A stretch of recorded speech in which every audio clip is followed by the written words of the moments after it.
Di dalam hadis Nabi yang diriwayatkan dari Abu Dzar Al-Ghifari radhiyallahu an bahwa ia berkata, aku berkata kepada Rasulullah sallallahu alaihi wasallam, wahai Rasulullah, ajarilah aku suatu amal yang dapat mendekatkanku pada surga dan menjauhkanku dari neraka. Rasulullah Shallallahu Alaihi Wasallam menjawab, ketika kamu telah melakukan keburukan, maka susullah dengan melakukan kebaikan.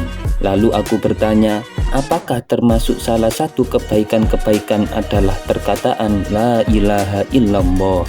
Rasulullah Shallallahu Alaihi Wasallam menjawab, ya, perkataan La ilaha illallah termasuk salah satu kebaikan-kebaikan yang paling baik. Dari hadis di atas, ada suatu kisah yang menarik tentang keutamaan mengucapkan lafaz La ilaha illallah. Diceritakan bahwa ada seorang laki-laki yang sedang melakukan ibadah wukuf di Arafah, dan di tangan orang tersebut terdapat sebuah 7 batu.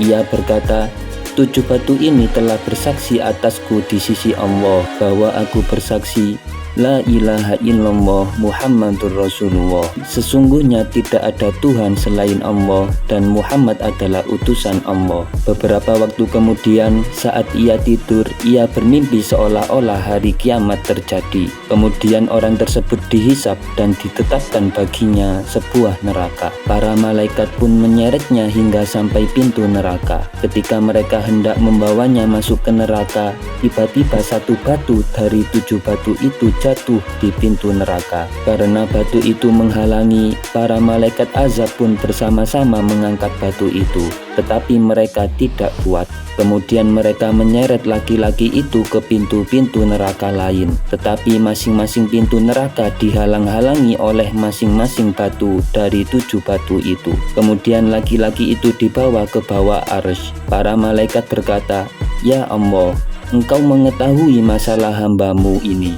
Kami tidak bisa membawanya ke neraka. Allah Ta'ala menjawab, batu-batu itu telah memberikan kesaksian atas hambaku dan tidak menyia-nyiakan haknya. Lantas, bagaimana bisa aku menyia-nyiakan haknya sedangkan aku menyaksikan kesaksiannya? Kemudian Allah pun memberikan perintah kepada para malaikat, masukkan ia ke dalam surga. Sesuai dengan perintah Allah, ia pun dibawa ke surga oleh para malaikat.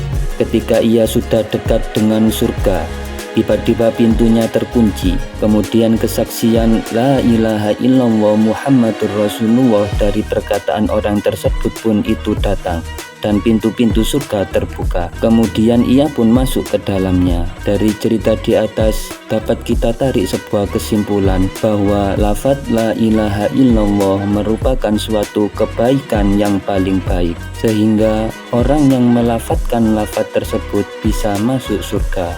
Karena di dalam hadis yang lain, Rasulullah Shallallahu Alaihi Wasallam menyebutkan Miftahul Jannah La ilaha illallah, yang berarti kunci surga merupakan lafaz La ilaha illallah. Sampai jumpa pada perjumpaan kita kali ini.